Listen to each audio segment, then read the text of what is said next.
대통령제의 양면, 미국 양당의 극단적 대립, 라틴 아메리카의 민주주의 붕괴, 그리고 한국의 정치적 위기까지 전 세계의 대통령제 국가들은 지역을 막론하고 극단적인 대립과 주기적인 민주주의 위기를 겪고 있습니다.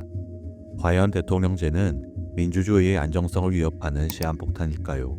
아니면 국가적 위기를 극복하게 하는 강력한 구심점일까요? 오늘 우리는 대통령제가 가진 4가지 구조적 위험을 먼저 분석하고 이어서 정반대의 입장에서 이 제도가 가진 4가지 핵심 강점을 탐구하며 대통령제를 입체적으로 살펴보겠습니다. 대통령제의 양면, 지금 바로 시작합니다. 본론 1부, 대통령제의 4가지 문제. 첫째, 이중적 정당성의 난제. 대통령제는 근본적으로 이중적 정당성이라는 딜레마를 안고 있습니다. 쉽게 말해 누가 진정한 국민의 대표인가를 두고 싸울 수밖에 없는 구조인 것입니다. 의원 내각제에서는 총리가 의회에서 선출됩니다. 의회가 곧 행정부를 구성하니 둘은 한 몸이나 다름없습니다. 하지만 대통령제는 다릅니다. 대통령도 국민이 뽑고 의회도 국민이 뽑습니다. 둘 다 국민에게 직접 권력을 위임받았다는 민주적 정당성을 가지고 있습니다. 물론 대통령과 의회 다수당이 같은 편이라면 큰 문제는 없습니다. 하지만 대통령 소속 정당과 의회 다수당이 다른 여소야대, 즉 분점정부 상황이 되면 이야기가 달라집니다. 대통령은 국민 전체가 뽑은 유일한 지도자라는 주장으로 의회는 민의의 중심은 의회이다라는 논리로 맞습니다. 헌법 또는 제도적 장치를 통해 두 권력의 충돌을 해결하기는 현실적으로 어렵습니다. 대통령과 의회 모두 민주적 정당성을 가진 선출 집단이기 때문입니다. 정치학자 후안 린츠가 지적했듯이 결국 이 다툼은 타협이 불가능한 제도적 패권 다툼으로 변질되기 십상입니다. 이것은 단순한 정책 싸움이 아닙니다. 서로가 서로의 존재 이유를 부정하는 헌법적 투쟁입니다. 이는 단기적으로 국정마비를 낳습니다. 입법과 행정이라는 두 바퀴가 서로 다른 방향으로 나아가려 하니 국정이라는 수레는 멈춰설 수밖에 없는 것입니다. 단기적인 국정마비의 대표적인 예는 미국입니다. 분점정부 하에서 예산안 합의 실패로 인한 연방정부 셧다운이 반복되고 핵심 법안들이 의회 문턱을 넘지 못한 채 폐기되는 일이 일상화되었습니다. 더 심각한 것은 장기적인 영향입니다. 이 싸움이 길어질 경우 유권자들은 매일같이 싸우는 정치권을 보며 환멸을 느낍니다. 민주주의에 대한 냉소가 퍼지기 시작하는 것입니다. 이는 포퓰리스트나 독재자가 등장하기 좋은 토양이 됩니다. 베네수엘라가 그 뼈아픈 교훈입니다. 기존 정당 시스템이 무너진 상황에서 국정 실패에 분노한 국민들은 기성 정치권의 척결을 외치며 등장한 강성 포퓰리스트 우고 차베스를 지지했습니다. 하지만 합법적 선거로 선출된 이 구원자는 민주적 견제 장치들을 하나씩 허물며 독재의 길을 열었습니다. 요약하자면 대통령과 의회의 독립적 선출이 낳은 이 구조적 갈등은 단기적으로는 국정마비를, 장기적으로는 포퓰리스트나 독재자가 자라나는 위험한 토양이 됩니다. 둘째, 승자 독식의 폐해. 두 번째 위험은 정치를 전쟁으로 만들어버리는 게임의 규칙, 바로 승자 독식 구조입니다. 대통령 선거는 단 한 표라도 더 얻으면 행정부의 모든 권력을 100% 가져갑니다. 49%를 얻었다 할지라도 패배자에게는 아무것도 남지 않습니다. 이것이 바로 승자 독식의 구조입니다. 이런 판에서는 타협이나 협치라는 단어가 들어설 자리가 없습니다. 내가 살기 위해선 상대를 죽여야 하는 제로섬 게임이 되기 때문입니다. 선거에서 진 야당 입장에서 생각해볼까요? 대통령을 도와서 나라가 잘 돌아가면 다음 선거에서도 여당이 이길 겁니다. 그러니 야당에게 가장 합리적인 전략은 아이러니하게도 대통령이 실패하도록 유도하는 겁니다. 이 정권이 무능하다는 걸 증명해야 다음 선거에서 정권을 찾아올 기회가 생기기 때문입니다. 이것은 단순히 정치인들의 성격이나 수준의 문제로만 볼 수 없습니다. 제도가 그들을 그렇게 행동하도록 등을 떠밀고 있는 겁니다. 이 과정에서 정치는 정책 대결이 아닌 상대를 악마화하는 비방전으로 전락합니다. 장기적인 문제는 더욱 심각합니다. 정권을 잡기 위한 정치인들 간의 극단적 갈등은 유권자들에게도 전염됩니다. 유권자들도 저쪽 당이 되는 꼴은 절대 못 본다며 진영전에 돌입하게 되고 국가는 우리 편과 적으로 쪼개집니다. 국가 전체의 중간지대가 사라지는 극단적인 양극화가 진행되는 것입니다. 한국의 소선거구제는 이 문제를 더 악화시킵니다. 1등만 살아남는 소선거구 제도는 거대 양당만이 살아남는다는 뒤베르제의 법칙으로 귀결되기 때문입니다. 이는 승자 독식의 대통령제와 결합해 양극화를 더욱 심화시킵니다. 이로 인해 유권자들은 내가 지지하는 후보가 아니라 저 사람이 되는 걸 막기 위한 후보에게 투표하게 됩니다. 정책이나 비전은 사라지고 오직 진영 논리만이 투표의 이유가 되는 것입니다. 이것이 대통령제라는 승자 독식 구조가 찍어내는 필연적인 문제 중 하나입니다. 셋째, 고정임기의 경직성. 세 번째 문제는 고정임기가 주는 경직성입니다. 대통령의 임기는 헌법으로 못 박혀 있습니다. 이것은 안정성을 주기도 하지만 많은 경우 족쇄로 작용합니다. 의원 내각제의 경우 총리가 무능할 경우에는 불신임 투표로 총리를 바꿀 수 있습니다. 하지만 대통령제는 다릅니다. 대통령이 무능하거나 국민의 지지를 완전히 잃어도 심지어 나라가 위기에 처해도 임기는 계속됩니다. 탄핵이라는 극단적인 사법 절차가 아니면 멈출 방법이 사실상 없습니다. 이 경직성은 위기 상황에서 국가를 식물 상태로 만듭니다. 국민은 지도자를 신뢰하지 않는데 그 지도자가 계속해서 중요한 결정을 내려야 하는 위험한 상황이 몇 년씩 이어질 수 있는 것입니다. 임기 말 레임덕 시기의 문제도 필연적입니다. 임기가 끝나가는 대통령은 더 이상 선거라는 심판을 받지 않으니 국민의 눈치를 보지 않고 무리하게 업적을 남기려 하거나 도덕적 해이에 빠지기 쉽습니다. 더 심각한 부작용은 탄핵의 정치화입니다. 불신임 투표와 같은 마땅한 지도자의 교체 수단이 없다 보니 야당은 모든 불만을 탄핵이라는 극약 처방으로 해결하려 듭니다. 범죄를 저질렀는가를 따져야 할 탄핵이 정치가 마음에 안 드니 내려와라는 정쟁의 도구로 변질되기 십상입니다. 넷째, 제왕적 대통령.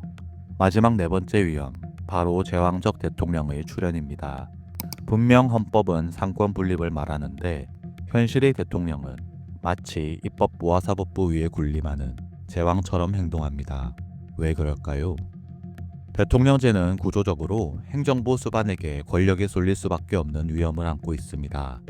특히 안보위기나 국정교착 상황이 닥치면 대통령은 의회의 복잡한 승인 절차를 거치는 대신 행정명령이나 비상대권 같은 일방적인 권한에 의존하게 됩니다. 또한 현대 국가의 행정기능이 복잡해지면서 의회가 일일이 통제하기 어려운 행정입법의 영역이 넓어지는 것도 대통령의 권한을 비대하게 만드는 요인입니다. 의회가 싸우느라 멈춰섰을 때 대통령은 국가를 위해 어쩔 수 없다는 명분으로 헌법이 정한 경계를 넘어서기 시작합니다. 의회의 감시를 받지 않는 비밀스러운 참모 조직을 비대화시키고 정보 독점과 군 동수권을 이용해 사실상의 통제받지 않는 권력을 행사하는 것입니다. 이런 제왕적 권력이 최악으로 치달으면 어떻게 될까요? 필리핀의 마르코스 정권이 그 예시입니다. 그는 쿠데타로 집권한 것이 아닙니다. 합법적으로 선출된 대통령이었음에도 불구하고 그는 헌법에 보장된 대통령의 비상대권과 계엄 선포권을 발동해 야당을 무력화하고 언론을 통제하며 합법적 독재의 길을 열었습니다. 어쩌면 제왕적 대통령은 나쁜 지도자 한 명의 일탈이 아니라 위기 대응을 위해 만들어둔 강력한 대통령의 권한이 언제든지 민주주의를 해칠 수 있게 만드는 시스템의 허점으로도 볼 수 있습니다. 본론 2부. 그럼에도 대통령제가 필요한 4가지 이유. 앞서 본 대통령제의 모습은 암울해 보입니다. 그럼에도 불구하고 대통령제는 왜 아직 남아있을까요? 그것은 바로 대통령제에는 앞서 말한 단점들을 상쇄하고도 남을 만큼 강력한 장점들도 존재하기 때문입니다. 이번에는 정반대의 시각에서 그럼에도 대통령제가 필요한 4가지 이유를 살펴보겠습니다. 첫째, 국정 안정성과 정책의 일관성. 대통령제의 첫 번째 강점은 바로 안정성입니다. 앞서 경직성이라고 비판했던 그 고정 임기가 뒤집어 보면 국정을 지탱하는 든든한 버팀목이 됩니다. 숫자로 비교해 볼 수 있습니다. 대표적인 의원 내각제 국가인 이탈리아는 2차 대전 이후 지금까지 무려 70번 가까이 내각이 바뀌었습니다. 총리의 평균 임기가 1년 1개월 남짓에 불과합니다. 정권이 1년마다 바뀌는데 10년, 20년을 내다봐야 하는 국가의 장기 프로젝트가 제대로 돌아갈 리 만무합니다. 반면 대통령제는 다릅니다.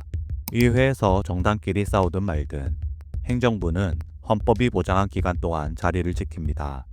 덕분에 대통령은 당장의 인기에 연연하지 않고 국가의 미래를 위해 꼭 필요한 정책을 뚝심 있게 밀고 나갈 수 있습니다. 이러한 안정성은 경제적으로도 큰 도움이 됩니다. 기업과 투자자들에게 적어도 정권 교체 전까지는 정책이 하루아침에 뒤집히지는 않는다는 예측 가능성을 제공하기 때문입니다. 이러한 믿음 덕분에 기업들은 과감하게 투자하고 공장을 지을 수 있습니다. 결국 대통령제의 안정성은 단순히 정치적 특징이 아니라 국가 경제를 키우는 인프라인 것입니다. 둘째, 강력한 리더십. 두 번째 강점은 위기 상황에서 빛을 발하는 강력한 리더십입니다. 전쟁이나 안보 위기 같은 국가적 비상사태가 터졌을 때 우리에게 필요한 건 끝없는 토론이 아니라 신속하고 결단력 있는 행동입니다. 대통령제는 구조적으로 행정 권력을 단 한 명의 개인에게 부여하는 제도입니다. 이것은 위기 시 정책 결정의 모호함을 없애고 신속한 조치를 가능하게 합니다. 가장 극적인 사례가 바로 1962년 쿠바 미사일 위기 사태의 케네디 대통령입니다. 소련의 핵미사일이 미국 코앞에 배치될 일촉즉발의 상황. 만약 의원 내각제였다면 수많은 정당과 의회가 모여 토론하고 합의하느라 골든타임을 놓쳤을지 모릅니다. 분초를 다투는 핵위기 속에서 지체는 곧 실패를 의미했습니다. 하지만 케네디 대통령은 헌법상 군 통수권자로서 모든 권한을 쥐고 있었기에 의회를 거치지 않고 엑스콤이라는 소수의 참모진을 소집해 즉각적으로 상황을 통제할 수 있었습니다. 이것은 위기 시 대통령제가 얼마나 강력한 힘을 발휘하는지 증명한 사례입니다. 셋째, 전국적 위임. 세 번째 강점은 대통령이 가진 권력의 원천, 바로 전국적 위임에서 나오는 시스템적인 힘입니다. 이것은 단순히 훌륭한 사람을 뽑느냐의 문제가 아닙니다. 제도가 리더에게 어떤 시야를 강제하느냐의 문제입니다. 민주주의 시스템 설계상 국회의원은 구조적으로 부분을 볼 수밖에 없습니다. 그들의 생존은 특정 지역구와 지지층의 이익을 얼마나 잘 대변하느냐에 달려있기 때문입니다.